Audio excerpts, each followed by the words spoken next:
अस्सलाम वालेकुम, good morning. Good morning everybody, welcome to Geo Pakistan with Huma and Abdullah. अच्छा, कमाल ही हो गया जी। कल आपको पता है, और अगर आपको नहीं पता तो हम बता देते हैं कि ऑलमोस्ट पूरी शाम और पूरी रात ही बारिश होती रही कराची में, एंड इन डिफरेंट पार्ट्स। कहीं बहुत तेज़ हो रही थी, कहीं आहिस्ता हो रही थी, लेकिन कंसिस्टेंटली होती चली गई।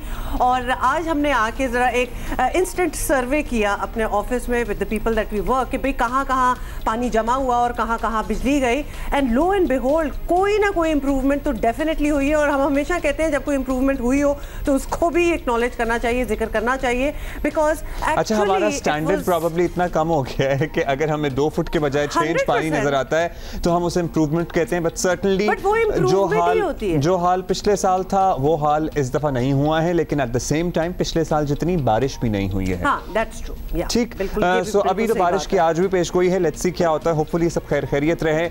बाज़ इलाकों में बिजली की बंदिश का मसला अभी भी था। बहुत से इलाकों में जहां पिछले साल बिजली की बंदिश का मसला था इस दफा नहीं था, यानी उधर भी कुछ बेहतरी आ रही है। लेकिन जो बेहतरी नहीं आ रही है उन इलाकों पर भी नजरसानी करें। बाज़ इलाकों में सुबह 5:30-6 बजे कहीं जाके रात की गई भी लाइट आई है, और जिन लोगों ने सुबह दफ्तर जाना होता है या बच्चों ने स्कूल जाना होता है फिर वो तो उनका दिन तो बर्बाद हो जाता है। आपको पता है। Said that, चूंकि हमें एक स्टार्क डिफरेंस पिछले साल से नजर आ रहा है और पिछले साल तो बिल्कुल ही बर्बाद ही हो गया था सारी सिचुएशन, तो वी हैव टू एक्नॉलेज कि ऑफ कोर्स जो भी you know and everybody and anybody who has been working to make things better, well they have done their job. तो ऑफ कोर्स कंसिस्टेंट रहना, और अब्दुल्ला जिस तरह कह रहे हैं lot needs to be done still, but ये अच्छी बात थी। अच्छा, क्विकली एक ब्रेकिंग न्यूज़ है, और ब्रेकिंग न्यूज़ हमारे पास ये है कि पाकिस्तान क्रिकेट टीम को बड़ा धचका लगाया हुआ ये है कि फास्ट बॉलर पहले T20 मैच से बाहर हो गए हैं। हसन अली की हम बात करें। हसन अली इंग्लैंड के खिलाफ पहले T20 मैच में शिरकत नहीं करेंगे।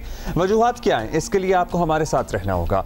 सो ये हम अभी नहीं आपके सामने मामला खोल के रखेंगे, और मैं जरा जल्दी से देखना चाह रही थी कि क्या वजूहात हैं, बट या we will talk about that later. तो हम ऑलरेडी आपको पता है कि हमारी परफॉर्मेंस की क्या सिचुएशन चल रही है, तो उसमें Hasan Ali type player out हो जाए तो उम्मीद तो वैसे ही कम रह जाती है। अच्छा जी, बहुत सी बातें करनी है, और लेकिन कोरोना बहुत फैल रहा है, कोरोना बहुत फैल रहा है। ओवरऑल पॉजिटिविटी रेशो जो है वो 6.17 पर जा पहुंची है। मुसलसल महंगाई में इजाफे से आवाम पहले ही परेशान थे। हुकूमत ने मजीद जल्दी पर ऐसा लग रहा है कि तेल का काम कर दिया। वफाकी हुकूमत ने एक्चुअली पेट्रोलियम मसनूआत की कीमतों में इजाफे की मंजूरी दे दी है। बिल्कुल, और आपको ये भी बताते कि ₹5.40 फी लीटर इजाफे से पेट्रोल की कीमत तारीख की बुलंद तरीन सतह पर पहुंच गई है, और हुकूमत ने अपना रिकॉर्ड ही खुद ही तोड़ डाला है। गुज़िश्ता साल जनवरी में आपको याद दिलाएं पेट्रोल ₹117.10 फी लीटर दस्तयाब था। नई कीमतों के इतलाक के बाद अब पेट्रोल $111.09 जो है वो लीटर तक पहुंच गया है। और डीजल का भी बताएं, ₹2.54 इसमें इजाफा हुआ है। मट्टी का तेल ₹1.39 और लाइट डीजल ₹1.27 महंगा कर दिया गया है।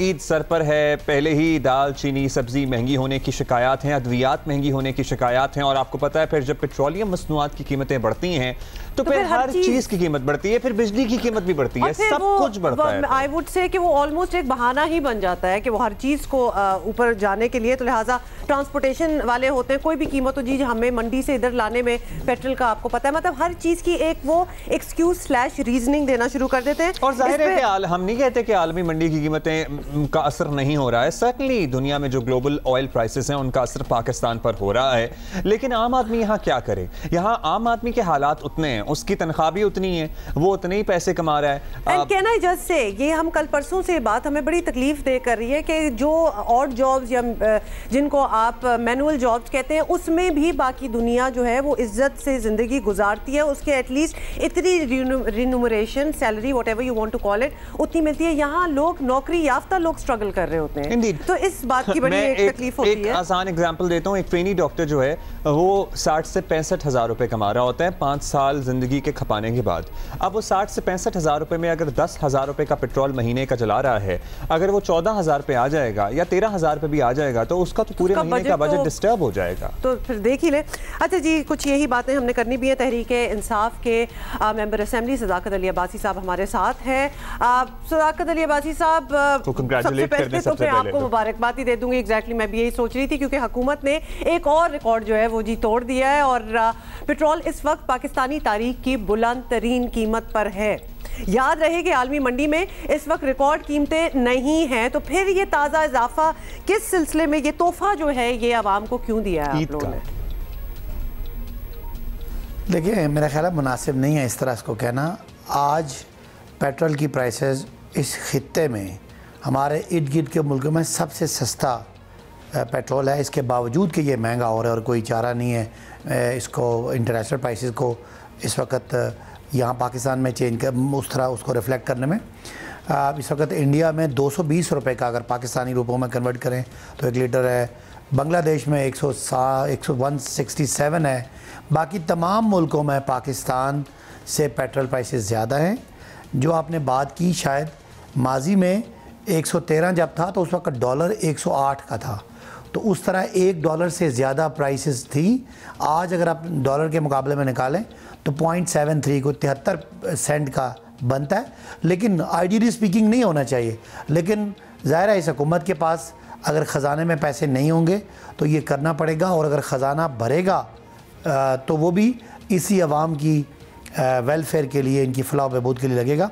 माजी के बरक्स ये ख़जाना जो है ये इंशाल्लाह इसी पाकिस्तान के लोगों के लिए इस्तेमाल कि यहाँ पे तनख्वाहें जो मिलती हैं वो डॉलर्स में नहीं मिलती। जिस इंसान को 30,000 रुपये, 35,000 रुपये, 1 लाख रुपये महीना भी मिलते हैं तो वो रुपए में ही मिलते हैं। और उस हिसाब से अगर डॉलर की कीमत की वजह से हमारी कीमतों में इजाफा हो रहा है तो उसका असर हमारी जेब पर ही पड़ रहा है, आम आदमी की जेब पर ही पड़ रहा है। इजाफा हो गया तो सिर्फ वो पेट्रोल के 5-6 हज़ार एक्स्ट्रा नहीं दे रहे होंगे, वो हर चीज़ पे it's like a blanket cover, फिर आपकी हर चीज़ ऊपर जाती है। तो सर आप ही बता दें, और ये आई एम श्योर आपको पता है कि पेट्रोल की कीमत बढ़ती है तो हर चीज़ की कीमत बढ़ती है, तो हम क्या महंगाई के एक नए तूफान के लिए तैयार रहें, यानी कि थोड़ा सा घबराने की इजाज़त दे दें आप? देखें, पेट्रोल बड़ा अहम एक एलिमेंट है, एक अंसर है महंगाई का, लेकिन ये कोई it is not the only reason. ये सिर्फ एक वजह पेट्रोल नहीं है। बहुत सारी पाकिस्तान में जो महंगाई है वो ज़्यादा खाने पीने चीज़ों में है। फूड इन्फ्लेशन ज़्यादा है। सेंसिटिव जो प्राइस इंडेक्स है वो हमारा तेज़ी से बढ़ता है। बाकी चीज़ों में मिला जुला रुझान है। तो उसमें अगर हुकूमत समझती है कि पेट्रोल महंगा हुआ है तो बाकी चीज़ों में उसको कॉम्पनसेट करने के लिए पॉलिसी मेकर्स पूरी कोशिश करते हैं कि इसका जो है वो दबाव लोगों पे कम से कम आए। अभी भी ओगरा ने तो 11 रुपये रेकमेंड किया था, जो एक रेगुलेटरी बॉडी है कि जिस तरह की इंटरनेशनल प्राइसेस हैं उसके मुताबिक 11 रुपये होना चाहिए, लेकिन हुकूमत ने कम किया, लेकिन यानी कम बढ़ाया। लेकिन अगर पेट्रोल महंगा होगा तो कोशिश की जाएगी कि कोई और चीज़ों को बैलेंस करके आवाम पे इसका दबाव कम से कम लाया जाए। अब ये भी नहीं कर सकते कि जो पेट्रोल ख़रीदते हैं उनका जो बोझ है वो जो पेट्रोल नहीं ख़रीदते उन पे पड़ जाए, तो ये भी तो एक नाइंसाफ़ी है। बहुत सारे लोग हैं जो डायरेक्ट, जिनके पास गाड़ी नहीं है, जिनका डायरेक्ट पेट्रोल का इस्तेमाल नहीं है, किसी न कीमत, इसकी कीमत तो महंगे पेट्रोल की देनी है। तो जाहिर है मजबूरी है और कोई चारा नहीं है कि हम इंटरनेशनल प्राइसेस बढ़ी हैं तो लोकल को ना बढ़ाएं। अच्छा, आपने खुद भी इस बात को मेंशन कर दिया कि एक चीज़ ऊपर जा रही है तो दूसरी की प्राइसेस कुछ कॉम्पनसेशन होनी चाहिए। तो ऑब्वियसली अब जो कुछ बजट में बताया गया है और जो सबके सामने है वो नज़र यही आ रहा है कि पेट्रोल की कीमत अब ऊपर ही जाएगी, वापस आने वाली नहीं है। वैसे भी कहाँ होता है ये। तो फिर हुकूमत ये कर सकती है कि आवाम को किसी दूसरे रास्ते महंगाई में रिलीफ दे, जिस तरह आप भी बात कर रहे थे कि कुछ कॉम्पनसेशन हो जाए, तो ऐसा कुछ सोच रहे हैं आप लोग? Which is very difficult as well. देखिए, ये जो आपने कहा दूसरे रास्ते से रिलीफ दे, बिल्कुल जो पाकिस्तान के गरीब, इंतहाई गरीब तरीन 40 लाख लोग हैं उनको महंगाई से बचाने का पूरा प्लान हो रहा है। लेकिन जो आपने ये जो फिगर्स जो आपने बात की वो बिल्कुल सही है कि इसकी जो आपने बजट का हवाला दिया, उसमें ज़रूर पेट्रोलियम डेवलपमेंट लेवी रखी गई है, लेकिन अगर बैनुल अक़वामी कीमतें कम होती हैं तो ज़रूर पाकिस्तान में उनकी कीमतें कम होगी। और वो शायद पेट्रोलियम डेवलपमेंट लेवी का टारगेट इसलिए रखा गया है कि अगर बैनुल अक़वामी ऑयल मार्केट में प्राइसेस कम होती हैं, हुकूमत थोड़ा सा कम उसमें जो डिक्लाइन है, जो उसमें कमी करनी है, वो थोड़ी सी कम ला के तो वो बजट में जो PDL इकट्ठा करना है उसका इरादा है। अगर खुदा न खासा प्राइसेस बढ़ती रहती हैं तो हुकूमत इसको मार्जिन देगी, सिफारिश के मुकाबले में कम कीमत बढ़ी है, तो ज़रूर हुकूमत इसके मुतबादल के बारे में सोचेगी कि गरीब पे इसका बोझ कम से कम आए। हुकूमत की बड़ी वाज़ेह पॉलिसी है कि इस हुकूमत ने इंतहाई गरीब लोग हैं उनको गुर्बत के जो लाइन है, जो पॉवर्टी लाइन है, जो ख़त गुर्बत है, उससे ऊपर लाने का पूरा प्लान है और इंशाअल्लाह उनको इस महंगाई से बचाने का भी है। बहुत शुक्रिया आपका सदाकत अली अब्बासी साहब। मैं ज़रा हैरान हूँ, आई एम श्योर आप किसी सर्विस से कोट कर रहे होंगे, इंतहाई गरीब 40 लाख अफराद। आप अपने इर्द गिर्द देखें, आपको लगता है कि 22-23 करोड़ के इस मुल्क में 40 लाख अफराद इंतहाई गरीब होंगे? आई थिंक वो कुछ फिगर उनसे वैसे ही ऑफ हो गया था, वरना कोई ये नहीं मानेगा। और प्लीज़ सफ़ेद पोश तबके को ना भूला करें, क्योंकि वो वो तबका होता है जो किसी के सामने हाथ भी नहीं फैला सकता, ये सड़कों पर भीख नहीं मांगता। और एक्चुअली बड़ी इनमें they are really sitting on the fence. तो कोई ऐसी चीज़ें जब होती है ना, प्राइसेस ऊपर जाती हैं, तो वो डेफिनेटली फिर वो गुर्बत की लेवल में आ जाते हैं, वो मुतासिर होते हैं। बहुत ही एक बड़ी ही डिफिकल्ट सिचुएशन में आ जाते हैं, इतनी मुश्किलों से जिन्होंने अपने आप को निकाला हो वहां से। कल मैं अपने दोस्तों को कहते हुए सुन रहा था कि हमने वाइट वॉश का सामना तो कर लिया वनडे सीरीज में, लेकिन हम T20 जरूर जीत जाएंगे। तो हमें कितना पुरएतमाद रहना चाहिए। हम जीत सकते हैं, हम जीत सकते हैं। Indeed are that kind of a team. इसी पे हम जरा एक्सपर्ट ओपिनियन ले लेते हैं। आकिब जावेद साहब हमारे साथ मौजूद हैं। आकिब साहब, पाकिस्तान T20 की निस्बतन ज़ाहिर है ज़्यादा तकड़ी टीम मानी जाती है, हम भी इसलिए जरा उछल रहे हैं, दिल में खुश हो रहे हैं कि चले वनडे में जो हो गया PSL की वजह से भी we are used to T20, और दूसरा हमें उम्मीद है कि हमारे प्लेयर्स 20 ओवर्स तो खेल ही लेंगे। लेकिन आप ये बताएं, आपका एनालिसिस क्या कहता है? मुकाबला टफ होगा, जिसको हम बी टीम कह के तसल्ली अपने ऊपर लिए बैठे थे, उसने तो हमारी खूब धुलाई की, तो हम T20 में क्या एक्सपेक्ट करें? देखिए, वनडे क्रिकेट जो है वो अब लोग जो हैं वो डिफरेंट तरीके से खेलते हैं। इंग्लैंड ने पिछले कुछ सालों से एक हदफ बनाया हुआ है कि रन रेट को मेंटेन रखना है। जो भी बैट्समैन जाएगा वो एक सेट स्ट्राइक रेट से खेलेगा, 100+ या 110 के पास रखेगा। और इसी तरह से उनकी जो T20 क्रिकेट है उसमें भी जो स्कोर है वो चाहे आउट हो जाए, हर एक प्लेयर को उन्होंने ये इंस्ट्रक्शंस देते हैं कि आपने स्लो डाउन नहीं करना, गेम के पेस को तेज़ रखना है। बैरकैफ जो पाकिस्तान है वो 90s की क्रिकेट खेल रहा है, पहले विकटें बचाओ, 10 ओवर में 40 रन्स बनाओ, 45 रन्स बनाओ और फिर एंड में रन्स करो, जो कि आजकल बिल्कुल ट्रेंड जो है वो बदल चुका है। Power play is there to use that overs. 10 over में 60 के ऊपर स्कोर लोग सोचते हैं। और इसी तरह T20 में जो कि उनकी पूरी टीम होगी, तो डेफिनेटली पाकिस्तान के लिए मज़ीद प्रॉब्लम्स होंगी। और एक और फ़नी नोट पे, पाकिस्तानी टीम जो T20 की है उसमें पहलवान ज़्यादा हैं, प्लेयर कम हैं। अब शर्जील को देख लें, आज़म खान को देख लें, और जो सोहेब हैं उनकी फील्डिंग और इन तीनों की फील्डिंग जो है ना वो देखने को काफ़ी फ़नी नज़र आए। अच्छा चलें, ठीक है। आकिफ ये भी बताइएगा कि T20 में भी पाकिस्तान जो है वो मुकम्मल तौर पर बाबर आजम और रिजवान पर इन्हिसार करता है, विच समटाइम्स फील्स के अनफेयर है, मतलब इतना प्रेशर है, तो बैटिंग में एक पावर हिटर की वाज़ेह कमी नज़र आती है। तो इसके लिए आप समझते हैं कि सोहेब मकसूद जिक्र भी आप कर रहे थे, उसकी आमद से ये मसला जो है ये हल होगा या कुछ और करना पड़ेगा? क्या इस कोड को किस तरह क्रैक करना है? देखिए, जो इन्होंने टीम सेलेक्ट की है वो सिर्फ़ और सिर्फ PSL में जिन्होंने परफॉर्म किया और मीडिया का प्रेशर आया, लोगों का प्रेशर आया, तो सबको सिलेक्ट कर लिया। अब उसमें देखना ये है कि जो एक टीम की जो कंपोजिशन होती है उसमें आपके ओपनर्स होते हैं, मिडल ऑर्डर होते हैं, फिनिशर्स होते हैं। अब उन्होंने आप 4 ओपनर्स सेलेक्ट कर लिए जो कि बाबर आजम है, रिजवान है, उसके बाद शर्जील हैं, फ़खर हैं। अब इनको कहाँ पे प्लेस करेंगे? और सोहेब मकसूद ने तो 3 नंबर पे रन्स किए हैं, उसको इन्होंने भेज देना 5 या 6 नंबर, तो उसको कैसे जस्टिफाई कर पाएगा अपनी गेम के साथ? और जिस नंबर पे परफॉर्मेंस दी है, अब वो फिनिशर का रोल वो अभी उसने तो नहीं दिया था जो इससे लेना चाह रहे। So I think it's a very bad selection in term of the composition, batting composition. All right, thank you for your expert opinion, Aqib Javed. I guess nothing more should be said. You've said enough. And fingers crossed, क्योंकि हम बहुत कुछ कह देते हैं और फिर and में ना हमें मुंह की खानी पड़ती है। नहीं, मैं सोच रही थी, आई डोंट लाइक दिस मुहावरा, ये मैंने नहीं कहना, मैंने नहीं कहना है। ब्रेक के बाद मिल गए। Good morning.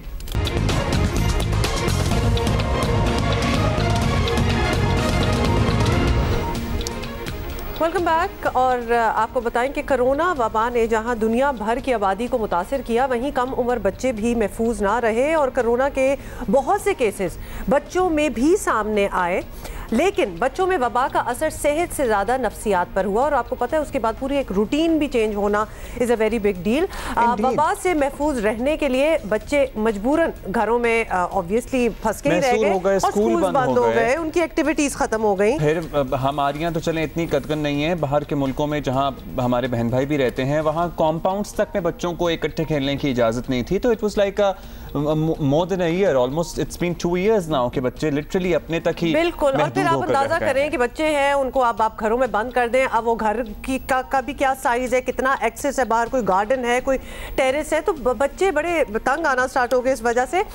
और इस पे हमने बात ज़रूर करनी है कि किस तरह उनको उस डिप्रेशन या जो एक निज़ाम बदल गया उससे किस तरह उनको निकाला जाए। और doctor Faheem MD child and adolescent psychiatrist हैं, उनसे बात करते हैं। डॉक्टर फ़हीम, अभी आपसे ब्रेक में भी ये बात हो रही थी, हमें एटलीस्ट ये याद नहीं है कि हमारी ज़िंदगी में बचपन में इस किस्म की कोई इतना बड़ा अपसेट आया हो कि फॉर ईयर और ईयर्स हम स्कूल ना जाएं, हमारा एक्सेस टू आउटसाइड वर्ल्ड बिल्कुल ख़त्म हो जाए। मतलब अगर ऐसा होता है तो ये बच्चों पे क्या नेगेटिव असरात हैं इसके? देखिए, ये बच्चों पे इस बीमारी के जो असरात हैं, मेरे पास बहुत शॉर्ट टाइम है और मैं माज़रत चाहूँगी कि मेरे पास डेटा नहीं है पाकिस्तान में अगर इसके मुतालिक कोई रिसर्च हुई है, लेकिन अमेरिका और यूरोप में जो रिसर्च हुई है उसके मुताबिक मैं इसको कंसाइसली 3 पार्ट्स में पेश करना चाहूँगी आपके सवाल के जवाब को। इसका जवाब है कि बच्चों पे जो इम्पैक्ट हुआ है बायोलॉजिकल यानी जिस्मानी, साइकोलॉजिकल यानी नफ्सियाती और साइकोसोशल यानी माशरती इम्पैक्ट जो उन बच्चों के ऊपर हुआ है इस वबा का और इस लॉकडाउन का। तो बायोलॉजिकल इम्पैक्ट यानी कि जिस्मानी इम्पैक्ट में एक बहुत ही इंटरेस्टिंग और एक बहुत ही मिस्टीरियस या सी एक कंडीशन सामने आई है, उसका नाम है MIS-C यानी multiple immune complex syndrome of कोविड-19, जिसमें बच्चे 21 ईयर्स से कम उम्र के बच्चे जो 1 महीना पहले कोविड से एक्सपोज हुए हों और ये कि उनको बुखार बहुत हाई ग्रेड रहा हो और वो हॉस्पिटलाइज हुए हों, उनमें एक अजीब ऑटो इम्यून कंडीशन देखने में आई है जिसमें कि कोविड के गुजर जाने के बावजूद भी उनमें शदीद तरीन न्यूरोसाइकेट्रिक सिम्टम्स सामने आए हैं, जिसमें कि हेडेक, इरिटेबिलिटी एंड चिड़चिड़ापन और डिजीनेस यानी कि चक्करों का आना और इसके अलावा बहुत ज़्यादा साइकेट्रिक सिम्टम्स जो कि साइकोसिस यानी कि दिमाग का मुंतशिर हो जाना तक पाया गया है और ये बहुत सीरियस कंडीशन है। इसके अभी तक 8 केसेस यूके में रिपोर्ट हुए हैं, 186 केसेस अमेरिका में, 26 स्टेट्स में और फ्रांस में 21 केसेस रिपोर्ट किए गए हैं, जो कि एक गैर मामूली चीज़ है जो मोस्टली अफ्रीकन अमेरिकन और हिस्पैनिक बच्चों में देखी गई है। इसके अलावा जो है वो दूसरी एस्पेक्ट जो कि कोविड-19 ने बच्चों पे डाली है वो साइकोलॉजिकल, जो कि आपने फरमाया कि डिप्रेशन, ये बहुत दुरुस्त है। एक और स्टडी हुई है जिसमें ये बात सामने आई है कि through out the world emergency rooms की जो विज़िट्स हैं बच्चों में सुसाइडल बिहेवियर के साथ, अंडर 21 की बात कर रही हूँ मैं, बड़ों में भी यकीनन बढ़ी हैं लेकिन इस वक्त हमारा फोकस बच्चे हैं, तो अंडर 21 यानी 21 साल से कम उम्र के जो बच्चे हैं उनमें सुसाइडल बिहेवियर और डिप्रेशन यानी कि नफ्सियाती दबाव और सीवियर एंग्जाइटी यानी कि बेचैनी का बढ़ जाना जो है वो बहुत ज़्यादा सामने आया है। अब आइए आपके सवाल के जो मोर ऑब्वियस आंसर है यानी कि साइकोसोशल माशरती इम्पैक्ट इन बच्चों का लॉकडाउन पे ये हुआ है कि बच्चे जो हैं वो बहुत ज़्यादातर 90% बच्चे जो हैं वो सोशल होते हैं और उनका जो ग्रोथ हो रही होती है उस उम्र में, तो उसमें से तमाम चीज़ों की ग्रोथ के साथ साथ उनकी सोशल स्किल्स यानी एक दूसरे के साथ मेल मिलाप और दोस्तियां बढ़ाने का जो रुझान है वो बहुत इम्पॉर्टेंट होता है, और वो इन फर्स्ट 10 ईयर्स में और फर्स्ट 20 ईयर्स, पहले 10 साल और दूसरे 10 साल यानी कि 20 साल से कम उम्र के बच्चों में ये एक बहुत बड़ी ज़रूरत होती है, और इस कोरोना की वजह से उन बच्चों को इससे महरूम कर दिया गया है। अच्छा डॉक्टर फरहीन, यहाँ मैं एक और बात इसलिए पूछना चाहूँगी बिकॉज अब अगर हम कंपैरिजन विद ओल्डन टाइम्स करें कि जी बच्चे ऑब्वियसली वो सोशली मिलते हैं लोगों से और वो एकदम से कर्टेल हो गया, लेकिन ऑन द फ्लिप साइड अगर आप ऑनलाइन गैजेट्स देखें, आप मोबाइल फ़ोन्स देखें, आप आईपैड्स, इस किस्म की चीज़ें देखें, तो बच्चे कनेक्टेड भी बहुत ज़्यादा थे, तो इतनी आइसोलेशन भी नहीं थी। मतलब अगर वो पहले अपने मोहल्ले के 2-4 लोगों से मिलते होंगे, अब तो वो 20-30 बच्चों के साथ एक साथ कोई गेम्स खेल सकते हैं ऑनलाइन, तो कुछ एक्सेस थी भी और कुछ चीज़ें कट भी गई थी। लेकिन ये कि वो एक्सेस जो है वो अब उसको मॉनिटर करना माँ बाप के कंट्रोल से बाहर हो गया, क्योंकि माँ बाप खुद भी यकीनन ज़हनी दबाव और इंतशार का शिकार रहे। इसके दौरान सभी डरे हुए थे, सहमे हुए थे, कुछ फाइनेंशियल प्रॉब्लम्स यानी कि बहुत सारे आपको जो है वो नौकरियों वगैरह के मसले और घरों के मसले थे, तो शायद माँ बाप इतना गौर ना कर पाए हों कि बच्चे किसके साथ ऑनलाइन हैं। अगर बच्चा 10 घंटे पहले 5 घंटे या 4 घंटे रहता था, तो अगर वो 10 घंटे ऑनलाइन है तो अब वो इनडिस्क्रिमिनेट है कि वो किसके साथ ऑनलाइन है। माँ बाप के लिए बहुत मुश्किल है ये ट्रैक रखना, और उसमें हो सकता है कि कुछ ऐसे लोगों का, ऐसे बच्चों का भी मेल मिलाप पड़ गया हो उनके साथ, पेरेंटिंग का बड़ा अहम किरदार आ जाता है। अच्छा डॉक्टर साहिबा, एक हमारे यहाँ एक तो बिल्कुल ही 2 साल से बैच वो निकलेगा जिसने प्ले ग्रुप और नर्सरी में भी स्कूल जाकर नहीं पढ़ा, वो ऑनलाइन ही पढ़ रहे हैं। आई वंडर, ये बड़ा सोच के बड़ा ट्रॉमेटिक सा लगता है।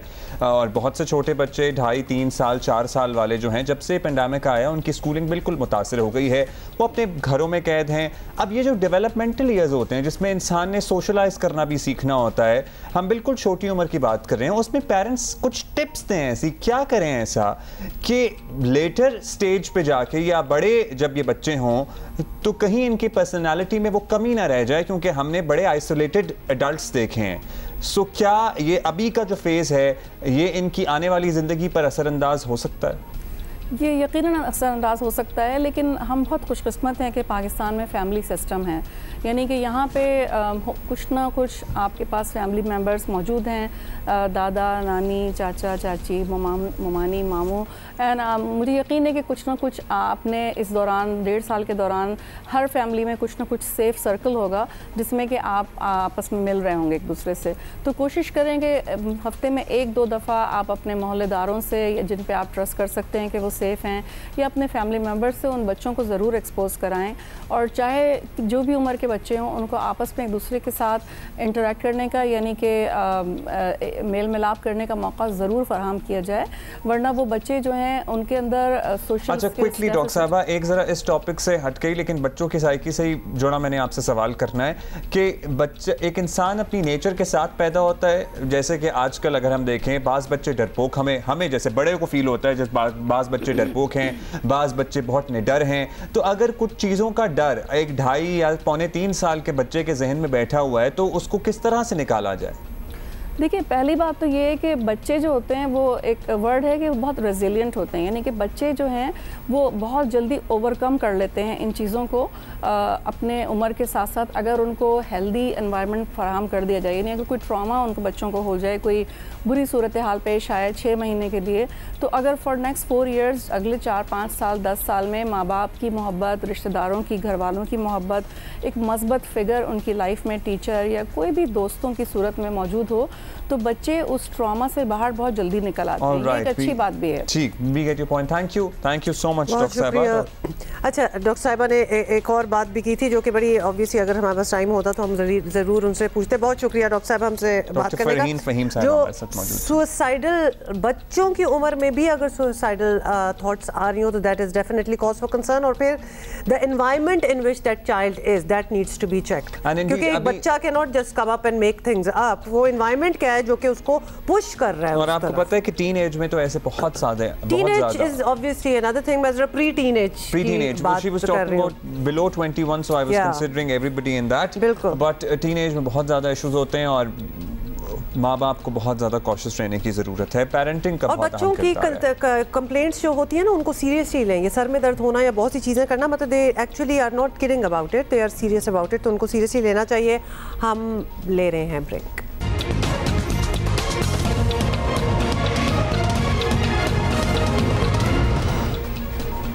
Welcome back. और आपको पता है कि आज़ाद कश्मीर में एक पूरी इलेक्शन भी हो रहे हैं और इलेक्शन कैंपेनिंग भी बड़ी ज़ोरों शोर से चल रही है। तो आपको ये भी बता दें कि इंतखाबी मुहिम और सियासी गर्मा गर्मी अरूज पर है, तो लेकिन सियासी जमातें इंतखाबी मंशूर और अवामी मसाइल को मौजू बनाने के बजाय like you guessed it right, एक दूसरे पर इल्ज़ाम तराशी में ज़्यादा मगन है। But why are we surprised about it is my question. अब कोई मैनिफेस्टो दें, कोई एजेंडा दें, कोई डेवलपमेंट की बात करें, बस एक दूसरे पे कीचड़ उछालने का सिलसिला जारी है। जी, रिवायत यही रही है कि आज़ाद कश्मीर में वही सियासी जमात हुकूमत बनाती है जिसकी विफाक में हुकूमत होती है।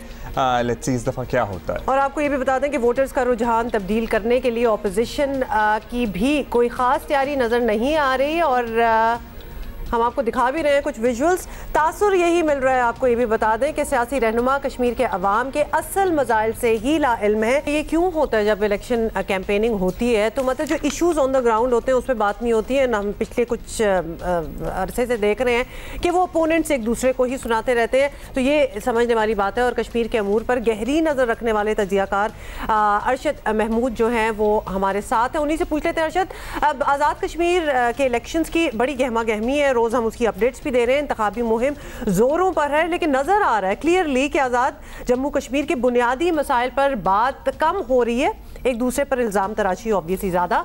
तो इस्लामाबाद की सियासत का असर ज़्यादा नज़र आता है। आप इत्तेफाक करेंगे कि वो ट्रेंड जो है एक चल रहा है वो इधर भी वही चल रहा है?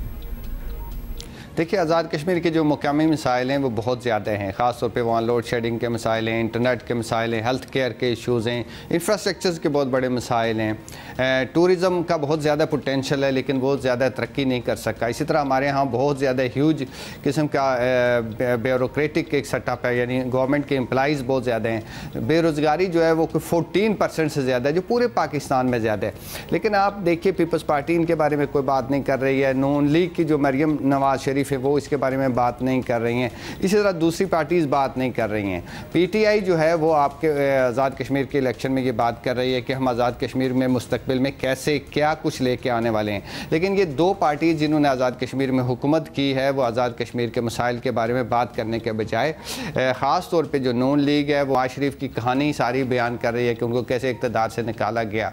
इसी तरह नून लीग जो पीपल्स पार्टी जो है वो भुट्टो साहब की अपनी स्टोरीज सुना रही है कि भुट्टो साहब ने कितने अजीम कारनामे सर अंजाम दिए। लेकिन जो लोकल मसाइल हैं और ख़ास तौर पर तहरीक आज़ादी कश्मीर के हवाले से बहुत कम गुफ्तगू आज़ाद कश्मीर के इंतखाबात में हो रही है। बड़ा अच्छा आपने अहाता किया सूरत हाल का कि जनाब जो इलाके के मसाइल हैं, जो इलाकाई मसाइल का हल है उस पर नहीं ज़्यादा बात की जा रही है। आपने कहा पीटीआई बात कर रही है, बाकी दो बड़ी सियासी जमातें नहीं कर रही हैं। वहाँ पहुँच के इलेक्शन कैंपेन्स में अगर ये कहना कि हमें किस तरह निकाला गया तो ये क्या हुआ? Why would people be interested कि आपके साथ क्या हुआ है? आप वो बताएं जो करना चाहिए आपको लोगों के लिए। And people already know the story, I guess. You have narrated it a trillion times. ये बताइएगा अरशद साहब के आज़ाद जम्मू कश्मीर के लोगों के बुनियादी मसाइल अगर हम आपसे जानना चाहें क्या है जिस पे इन तमाम जमातों को फोकस करना चाहिए? और ज़ाहिर है पिछली हुकूमतों ने कोई काम किया नहीं किया और नई हुकूमत से क्या तवक्को है आवाम को वहाँ की? देखिए, जैसे मैंने पहले जिक्र किया, 14% हमारे यहाँ आज़ाद कश्मीर में अनएम्प्लॉयमेंट का रेट है। ये पूरे पाकिस्तान में सबसे ज़्यादा है, इवन बलूचिस्तान से भी ज़्यादा है, इवन जनूबी पंजाब से भी ज़्यादा है, जिसके बारे में कहा जाता है कि ये बहुत पसमानदा इलाके हैं। दूसरा बड़ा इशू जो है वह इंफ्रास्ट्रक्चर का इशू है कि हमारी जो बहुत सारी रोड इंफ्रास्ट्रक्चर के इशूज़ हैं। फिर हमारा पहाड़ी इलाका है, वहाँ पानी के बहुत ज़्यादा मसाइल हैं। हेल्थ एक बहुत ही तबाहकुन हमारा तबाहशुदा एक शोबा है आज़ाद कश्मीर का। तालीम का जो शोबा है बुरी तरह मुतासिर है। एक स्कूल में जहाँ 50-60 बच्चे होंगे वहाँ कोई तकरीबन 15-16 लाख का बजट होगा, ह्यूज बिल्डिंग होगी, लेकिन वो सारे जो स्कूल जो तालीमी जो इंफ्रास्ट्रक्चर है उसको सारा प्राइवेट सेक्टर ने आज़ाद कश्मीर का टेक ओवर कर लिया है। उसको डेवलप करने की ज़रूरत है। इंटरनेट आज़ाद कश्मीर में आज के ज़माने में भी आप तसव्वुर नहीं कर सकते कि 2G वहाँ है। बाज़ इलाके इवन मुजफ्फराबाद जो हमारा कैपिटल सिटी है उसमें भी 6-6 घंटे की बाज़ औक़ात लोड शेडिंग होती है। इससे आप अंदाज़ा कर कर सकते हैं कि लोगों की ज़िंदगी कितनी मुश्किल हो जाती है। पिछली हुकूमतों ने इन तमाम इशूज़ के ऊपर कोई तवज्जो नहीं दी और वो तवक्को करते हैं कि अगली हुकूमत जो है वो इन मसाइल के हल के लिए उनका साथ देगी। अच्छा, फिर तो और भी ज़्यादा ज़रूरी है कि पीपल शुड डिमांड, और इसको बिल्कुल उसमें रखें दिमाग में when they go to vote कि किसने इन चीज़ों में बात की। और आपने बहुत इंपॉर्टेंट चीज़ें पॉइंट आउट करें, specially unemployment, 14% in unemployment, more than anywhere else. Thank you so much, बहुत ज़्यादा, बहुत बहुत शुक्रिया। महमूद साहब हमारे साथ मौजूद थे। सर, इंटरनेट का तो मैंने पर्सनली फर्स्ट हैंड एक्सपीरियंस किया है। I was there last time for the elections coverage and एक बीपर या एक मिनट की फुटेज या कुछ भी, even in audio note Karachi पहुंचाना या व्हाट्सएप करना अजाब से कम नहीं होता। उन्होंने बता दिया कि 2G है। भाई किधर गए ये सारे इंटरनेट? और पाकिस्तान में मोबाइल फोन, ये सारी चीजों की रसाई तो एक जबरदस्त लेवल पे है। Otherwise this is a part of Pakistan, तो इधर भी लेके जाए। जो भी वजूहात हैं, इस मसले को हल करना चाहिए, क्योंकि ये मवासलात का निज़ाम ये तो बुनियादी नीड्स में से एक है। वहाँ पे आपको पता है हमारी रिवायती तो जो कैंपेनिंग कर रहे हैं अपने स्लोगन्स चेंज करें, अपनी स्पीचें चेंज करें, please give them what they want. See you after this headline break.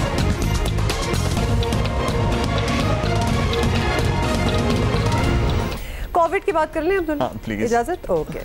अच्छा जी, आपको बताएं कि कोरोना केसेस जो हैं उसमें मुसलसल तेज़ी से इजाफा हो रहा है। कुछ दिनों से हम आपको इनफैक्ट यही इन्फॉर्म कर रहे हैं, और मुल्क भर में मुस्बत केसेस की शरह 6% से भी ऊपर चली गई है। 24 घंटों में 2000 से ज़ायद केसेस सामने आ गए। ईद उल अज़हा पर एहतियात ना की गई तो सूरत हाल मज़ीद संगीन हो सकती है, because we have seen that in the past as well. After every Eid हमने देखा है कि एक स्पाइक जो है वो आया है। डेटा बता रहा है कि चौथी लहर का आगाज़ हो चुका है।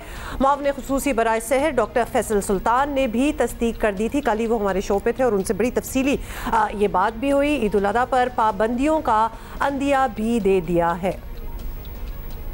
डेटा बड़ा वाज़ेह तौर पे हमें बता रहा है कि फोर्थ वेव का आगाज़ हमारे सामने है। नया वेरिएंट आता है तो उसको फैलाव में ज़्यादा आसानी होती है। उसके अंदर जो ऐसी म्यूटेशंस आई होती हैं कि वो एक से दूसरे शख्स में ज़्यादा तेज़ी से जंप लगाता है। तो जैसे पहले और दूसरे वेरिएंट जो थे वो पहले ओरिजिनल की निस्बत 60-70% ज़्यादा स्प्रेड करते थे, ये फर्दर 50-60-70% तेज़ी से स्प्रेड कर रहा है। वेरिएंट जितना भी तेज़ फैलने वाला हो, अगर एहतियाती तदाबीर बड़े डिसिप्लिन से चल रही हों तो फिर उस पर काबू रहता है।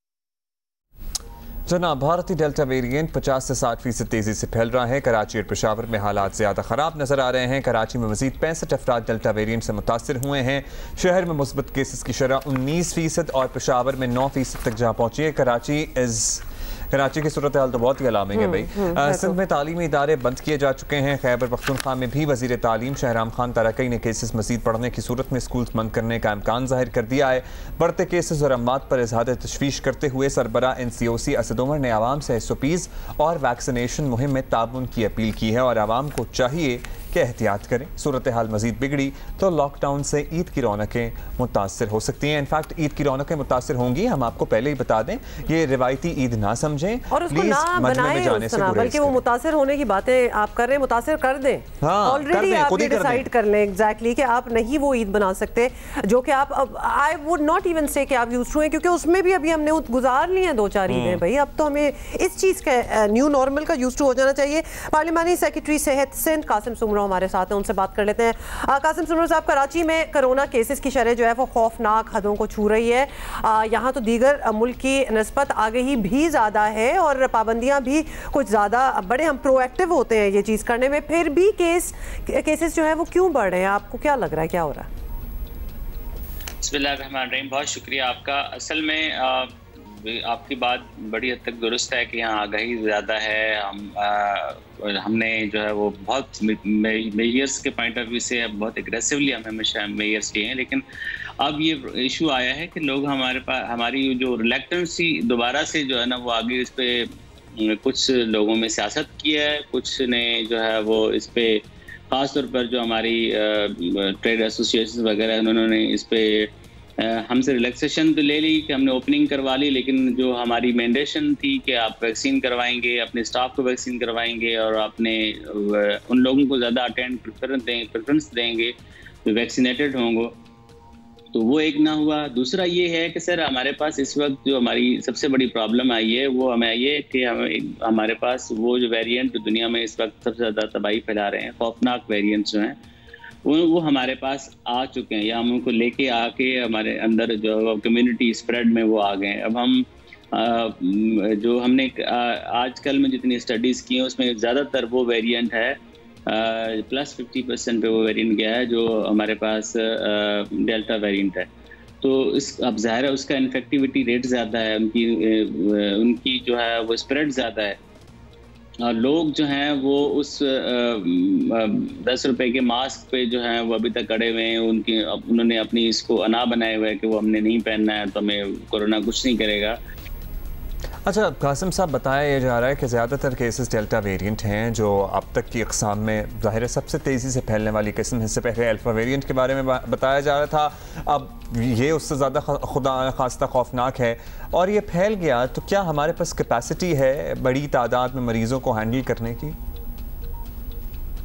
देखें, हमने जैसे आपको रिक्वेस्ट की कि ये इस वक्त भी जो है वो सबसे ज़्यादा फैलने वाला यही है, और हमारे हॉस्पिटल तो हमने तैयार करके रखे हुए हैं। हमने बहुत सारे अस्पतालों को जो है वो इक्विप्ड भी किया है, उसमें हमें NDMA की हेल्प भी मिली है, उसमें हमें हमारी प्रोविंशियल किटी से हमने बहुत सारे अस्पतालों को इम्प्रूव किया है।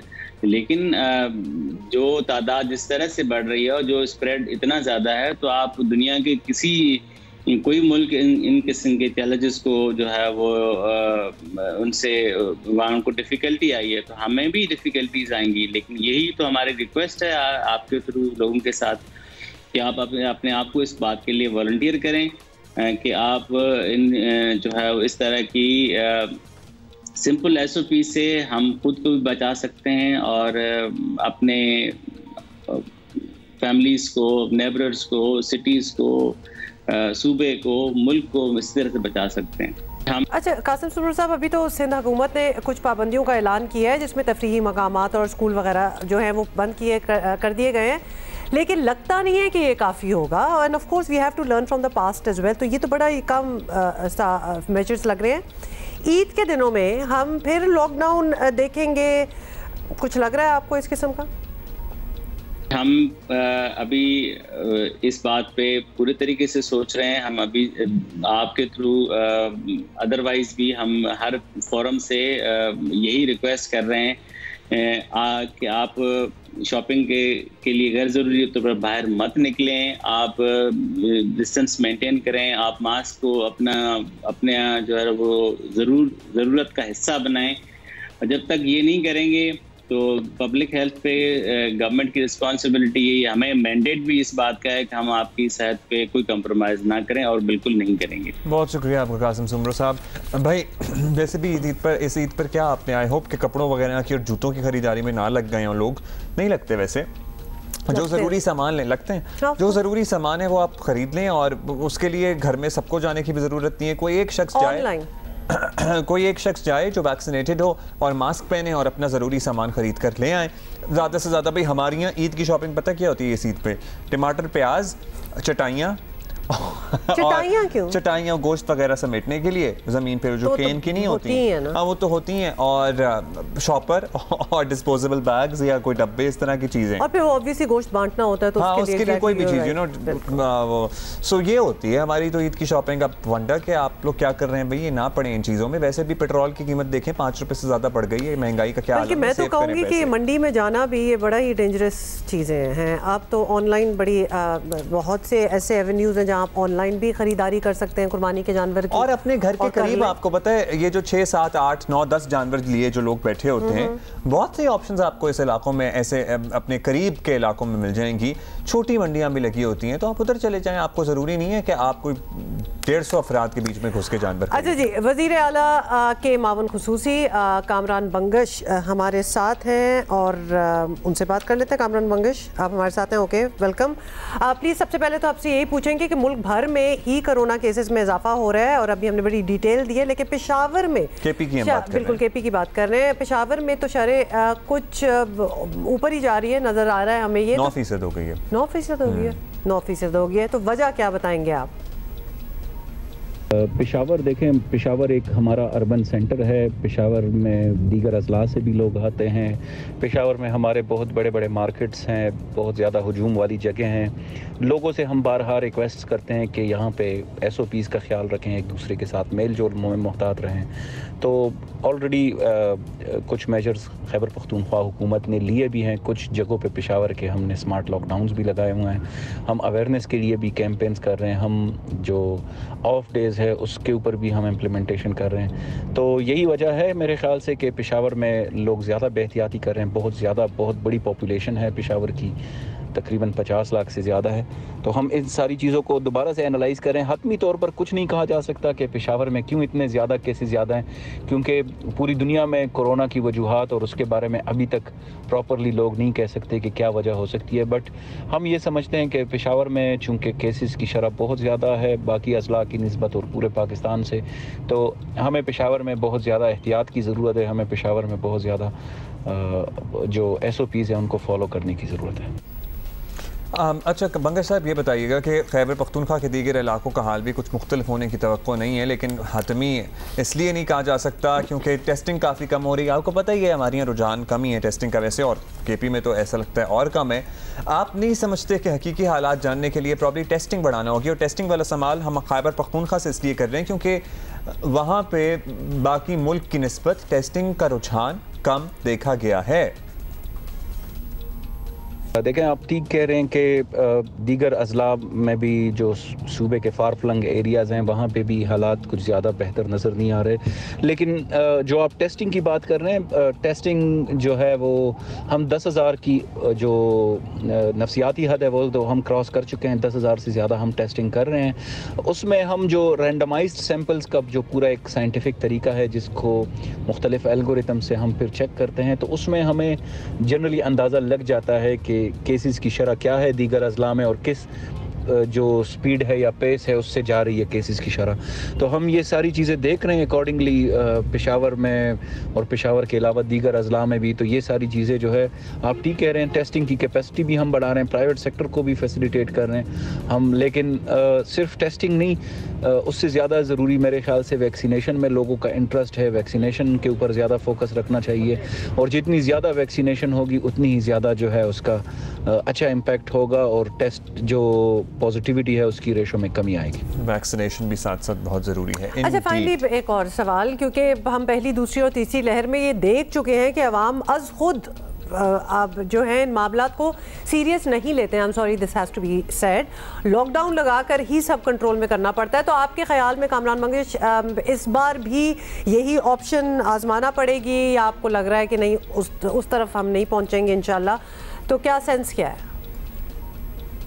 कि बिल्कुल जी, आप ठीक कह रहे हैं कि हमें दोनों एस्पेक्ट से इसको देखना है। एक तो आगाही मुहिम और साथ ही साथ जो है वो इन्फोर्समेंट या इम्प्लीमेंटेशन भी हमें जहन में रखनी है।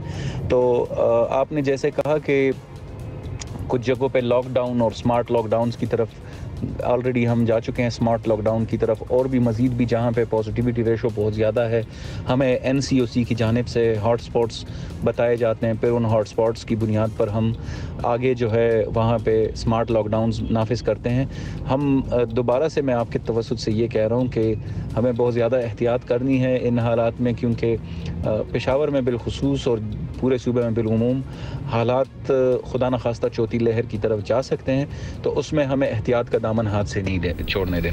बहुत शुक्रिया आपको। कामरान बंगश हमारे साथ मौजूद थे। सो प्लीज़ खैबर पख्तूनख्वा में हमें जो लोग सुन रहे हैं, if you are not vaccinated, अगर आपने वैक्सीनेशन नहीं कराई है तो अपने आप को जल्द अज जल्द ये हिफाजती टीका लगवाएं, क्योंकि यही हमारा वाहिद हथियार है इस वबा से बचने का, मास्क के साथ साथ। Can I take you 12 months back, जब ये सब कुछ हो रहा था और हम इसी महीने में पिछले साल की बात कर रही हूँ, तब कोई वैक्सीनेशन की कोई ऐसी बात नहीं थी। Of course they were in the making, waiting for the day कि जब मिल जाए, और यही एक उम्मीद हमें नजर आ रही थी। और कुछ कुछ नहीं नजर आ रहा था, तो फिर जब अब आ गई है वैक्सीन तो आप क्यों नहीं लगवा रहे? लिहाजा प्लीज वो जो हम पिछले साल का इंतजार कर रहे थे, don't lose any more time, don't waste any more time. और बार-बार हम आपको बता रहे हैं कि ये बड़ी महंगी वैक्सीन है, अगर आप प्राइवेटली लगवाने की कोशिश करें, ये मुफ्त में आपको टीका लगवाया जा रहा है। टीका वैसे भी टीका में आप हुकूमत की तरफ से टीका लगाने के बाद पेट्रोल की कीमत मेरे जहन में आ जाती है, लेकिन मुफ्त में आपको जो चीज अच्छी हो रही है उसको वाला तो टीका लगाया, कोरोना से बचाव का हिफाजती टीका लगाया जा रहा है। बाकी हमारे इश्यूज दूसरे हैं, लेकिन ये बहुत अच्छी बात है,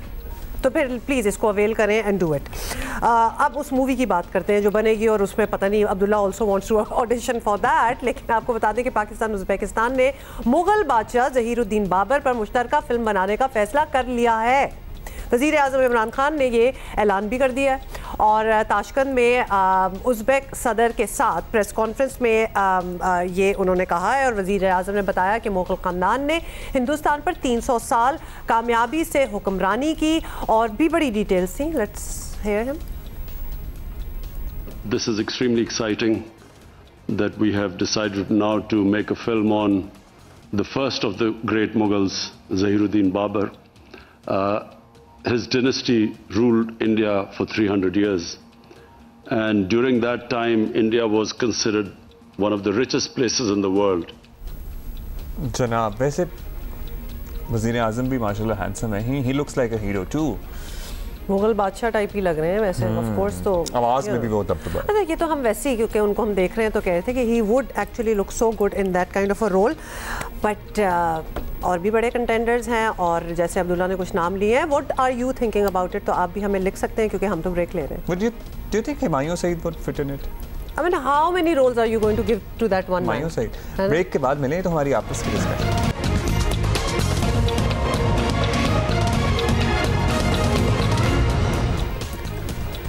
वेलकम बैक। बड़ी इंपॉर्टेंट टॉपिक पे हमने बात करनी है। We also have a guest on it waiting for us. आपको बताएं कि दुनिया भर में समाजी तरक्की और माशरे को दरपेश मसाइल के हल में तहकीक का किरदार इंतहाई अहम है, जो कि हम थोड़ा सा कम हमें नजर आता है पाकिस्तान में। लेकिन पाकिस्तान में समाजी उलूम में रिसर्च कल्चर के फ़रोग के लिए US Pakistan universities partnership grant program के तहत अपनी नौयत का पहला प्रोजेक्ट मुतारिफ करवा दिया गया है, और जॉर्ज मेसन यूनिवर्सिटी के ताउन से पाकिस्तान भर की 6 यूनिवर्सिटीज़ में MPhil और PhD स्कॉलर्स को सोशल साइंसेज में रिसर्च के लिए ऑनलाइन ट्रेनिंग सेशंस का एहतमाम किया जा रहा है। दुनिया भर में सोशल साइंसेज के मैदान में रिसर्च पर पहले ही बहुत काम हो रहा है। पाकिस्तान में इसमें अहम फैसले के मुस्बत नताइज हासिल होने की उम्मीद है। इसी पर बात करेंगे। डॉक्टर मुस्तफ़ा हैदर हमारे साथ मौजूद हैं, असिस्टेंट प्रोफेसर हैं public administration department, Karachi university से इनका ताल्लुक है। डॉक्टर मुस्तफ़ा, बताइएगा कि ये जो फेलोशिप प्रोग्राम कह लें, इससे कोलैबोरेशन कह लें, इससे क्या फ़ायदा हासिल हो रहा है, और अब इसका दायरा कार मज़ीद कैसे बढ़ाया जा रहा है? शुक्रिया। सबसे पहले तो बताऊं कि कैपेसिटी बिल्डिंग प्रोग्राम हम इसको कह सकते हैं। ये हम लोगों ने way back George Mason University और department public administration University of Karachi ने एक प्रोग्राम किया था, जिसमें हमने 2013 to 16 में सोशल साइंस के ऊपर रिसर्च की थी, और मेगा सिटी का एक प्रोजेक्ट हम लोगों ने किया था। उसके बाद इसके फॉलोअप के तौर पर इस प्रोग्राम को किया जा रहा है, जिसमें हमने पाकिस्तान की 6 डिफरेंट यूनिवर्सिटीज़ को अपने साथ ऑन बोर्ड लिया है, और कोशिश की है कि उसमें डाइवर्सिफिकेशन का जो है ख्याल रखते हैं। इसमें हमने विमेन यूनिवर्सिटी सवाबी खैबर पख्तूनख्वा से जो है अपने साथ ऑन बोर्ड ली है। इसके बाद हमारे पास मेहरान इंजीनियरिंग यूनिवर्सिटी है। इसके बाद हमारे पास इंटरनेशनल इस्लामिक यूनिवर्सिटी इस्लामाबाद है। फिर कराची से हमारे पास सर सैयद यूनिवर्सिटी है। कराची से हमारे पास कैसपेट है और इकरा यूनिवर्सिटी है। बेसिकली इस प्रोग्राम, ये basically US mission to Pakistan का फंडेड प्रोग्राम है और एडमिनिस्ट्रेटेड बाय US EFP।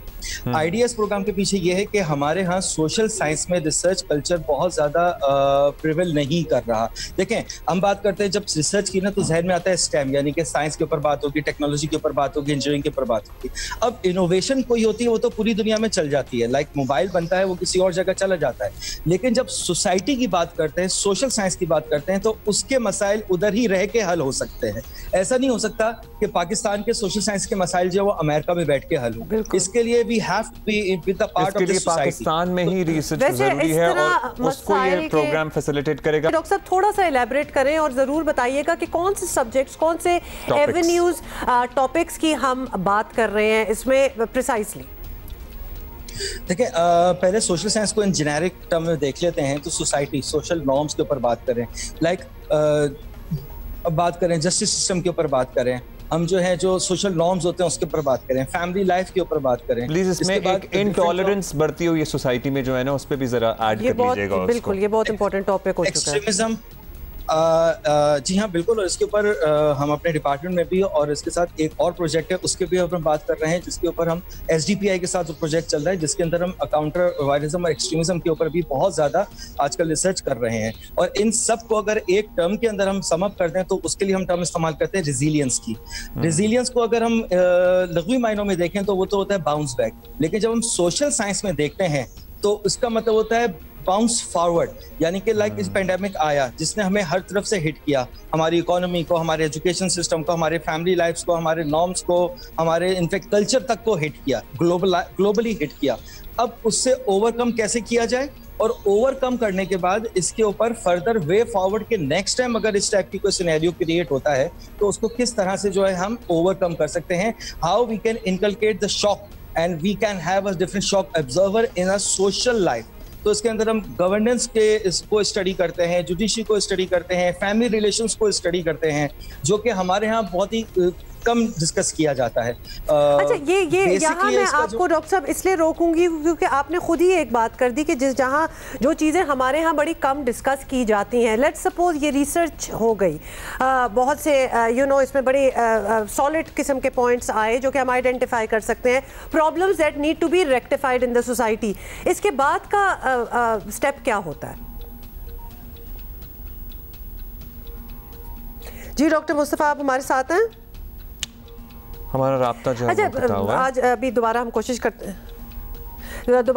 करते हैं उनसे राब्ता करने का, लेकिन but that this bags question कि ये चीज़ ऑलरेडी जो कि हम देखते हैं कि सोसाइटीज़ अराउंड द वर्ल्ड ऐसी चीज़ों पे काम करके अपने आप को बेहतर करने की कोशिश करती हैं। आईना देखते हैं ना, आप आईना देखते हैं ना सामने के, how we are and where we should be, where do we stand, और उसमें कितना पोटेंशियल है। देखिए, जब एक चीज़ खड़ी हो जाती है ना आपके सामने आके, तो कुछ चीज़ें जो आप डिनायल में होते हैं वो फिर आपको स्टैट्स बता रहे होते हैं कि नहीं एक्चुअली इसी तरह है। So where do you go from there? How do you make things better? कितने इश्यूज हैं, जैसे कि हम इंटॉलरेंस की बात करते हैं, हम पोलराइज्ड सोसाइटी की बात करते हैं। सबसे पहला मसला हमारा पोलराइजेशन हो चुकी है दुनिया भर में। वैसे तो ये मसला बहुत ज्यादा बढ़ गया है, लेकिन हमारे यहाँ भी बहुत ज्यादा बढ़ गया है। डॉक्टर मुस्तफ़ा, हम बात यही कर रहे थे, आपसे राब्ता खत्म हो गया था कि where do we go from here. मतलब ये हमारे लिए तो ऑलरेडी एक नई चीज़ है कि हम इन पे रिसर्च करें, इन टॉपिक्स पे, ये सब्जेक्ट्स जो हमारे प्रेसिंग प्रॉब्लम्स हैं, सो वी रियलाइज कि क्या हमारे इश्यूज हैं, व्हाट्स नेक्स्ट। इनका जो व्हाट नेक्स्ट है तो इसको तो हम कह सकते हैं सस्टेनेबिलिटी, क्योंकि all these things lead to sustainability. और इवेंचुअली अगर हम बात करें तो इसका जो अल्टीमेट गोल है वो यही है कि हम SDGs के ऊपर काम करना शुरू करें, सस्टेनेबल डेवलपमेंट गोल्स।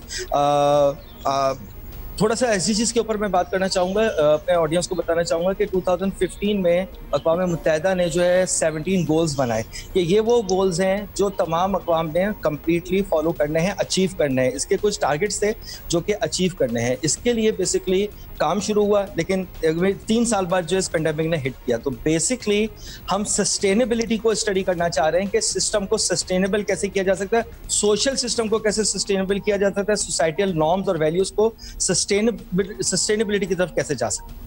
ऑलराइट, बहुत शुक्रिया आपका डॉक्टर मुस्तफ़ा हमारे साथ मौजूद थे। देखिए, बहुत शुक्रिया। जो यूनिवर्सिटी सेलेक्ट हुई हैं ज़ाहिर है उसमें MPhil और PhD के स्टूडेंट्स को बाय द वे सहूलत दी जाएगी, जहाँ पे वो अमरीकी यूनिवर्सिटी से बराह रास्त इस सिलसिले में ट्रेनिंग ले सकेंगे। तो जो MPhil और यूनिवर्सिटी स्टूडेंट्स की जो उम्र जब तक पहुँच चुकी होती है तो एक एक्सपेक्टेशन होती है कि दिमाग भी थोड़ा सा खुल गया होगा, हैंस वो रिसर्च की तरफ जा रहे होंगे। तो इसलिए एक चेंज को एक्सपेक्ट करना है लॉन्ग टर्म, मतलब ऑब्वियसली एक विजन है जो कि दुनिया में हम देखते हैं कि हो रहा है, तो we need to get there. कभी कभी आपके साथ ऐसा होता है कि अचानक आपको एहसास हो कि आपको भूख लग रही है? कभी कभी बैठे बैठे मुझे हमेशा भूख लगती है। एक लम्हे के लिए जब मैं नीचे सर किया तो मुझे ऐसा ही एहसास हुआ। Although I have no idea कि हम क्या ऐसी बात कर रहे थे। ऐसे ही बस मैं कह रहा हूँ अचानक आपको एहसास होता है कि आपको भूख लग रही है। हाँ। लेकिन अभी हम इस टॉपिक को अपनी अटेंशन डाइवर्ट करने के लिए कुछ मंजर आपके साथ शेयर करेंगे, जहाँ पर अमेरिका में जनाब यूटा लेक में तैयारे के जरिए मछलियाँ डाल कर उसको रीफिल किया जा रहा है, रीस्टॉक किया जा रहा है मछलियाँ, फिर वो खत्म हो जाती हैं, कुछ मर जाती हैं, हैं, कुछ वो फिशिंग हो जाती है, बर्फ में जम भी जाती है। अच्छा, ये बाय द वे ये यूटा लेक की तो हम एक आपको फुटेज दिखा रहे हैं, लेकिन 7-8 लेक्स हैं जिनमें ये किया गया और हजारों लाखों की तादाद में मछलियां जो हैं अब ये देखिए जो गिरेगा ना, फेंकी गई। अब ये मंजर देखने वाला, ओ मुझे तो लग रहा है उड़ के दरख्तों में अटक गई होंगी। कुछ तो डेफिनेटली उड़ के दरख्तों में, कुछ तो डैमेज, कोलैटरल डैमेज हुआ होगा, लेकिन मुझे लग रहा है इतनी सी मछली का दिल का साइज आप सोच लें, जब वो उड़ के नीचे गिरी होगी पैराशूट के बगैर, तो उसको कुछ तकलीफ तो दिल में हुई होगी, या फिर हम फिर एड्रेनालिन रश हुआ होगा उसको, या फिर उसकी जिंदगी का यही था पैक कि मैं कभी एक जहाज से छलांग मार सकूं। मेरे भी ये इरादे थे और मैंने कर लिया, तो मछलियां भी कर रही हैं, it's okay and we are all alive. तो मछलियों की स्काई डाइविंग अगर आपने देख ली है और आप महसूस हो गए हैं, तो हम आगे बढ़ जाते हैं। देखती हूँ ये जो डेवलप्ड मुल्क है, इनके क्या क्या मसले हैं भाई, क्या जबरदस्त ये वाले मसले चाहिए हमें जिंदगी में, हमें ये वाला कि हम जहाज़ों से मछलियां गिरा रहे हों। Okay, break time.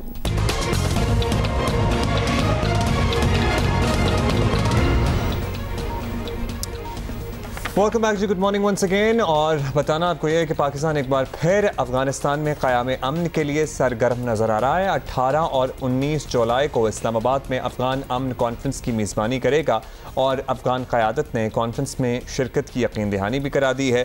और बताना आपको ये भी है कि दौरा उज़्बेकिस्तान पर बिजनेस फोरम से खिताब में वज़ीर आज़म इमरान खान ने वाज़ेह किया कि अफगानिस्तान में अमन खित्ते के लिए अहम तरीन है। अफगान मसले का पुरअमन हल पाकिस्तान के मफाद में भी है। Very anxious. The president is very keen. We in Pakistan are extremely keen that there is peace in Afghanistan. And we are all hoping for a political settlement taking place in Afghanistan so that our connectivity through Afghanistan for both the countries would be mutually beneficial for all of us. अच्छा जी, इसी पे हमें join किया है सलीम साफ़ी साहब ने, उनकी बड़ी गहरी नज़र है इन मामलात पर। सर साफ़ी साहब, पाकिस्तान पहले भी कोशिश करता रहा है, इस बार फिर से कोशिश कर रहा है कि तमाम जो फरीक हैं अफगान मसले से जुड़े वो मेज़ पर आएँ, बात करें, डायलॉग के ज़रिए मसाइल का हल तलाश करें, क्योंकि ज़ाहिर है ये अफगान अवाम के मफाद में भी है, खित्ते के मफाद में भी है। आपको लगता है कि कोई प्रोग्रेस हो पाएगी और कितना ज़रूरी है अब भी to talk to each other? देखिए, असल में अमेरिका ने सबको मुश्किल में भी डाल दिया है और सबको सरप्राइज़ भी दे दिया है। सबसे मेरी मुराद ये है कि ख़ुद अफ़गानिस्तान की हुकूमत को भी और अफ़गानिस्तान के पड़ोसियों को भी, क्योंकि अपने दावे के बरक्स जो अमरीकी कहा करते थे कि हम 90 की तारीख़ को नहीं दोहराएंगे, उन्होंने 90 की तारीख़ को दोहरा दिया नहायत वर्स शक्ल में।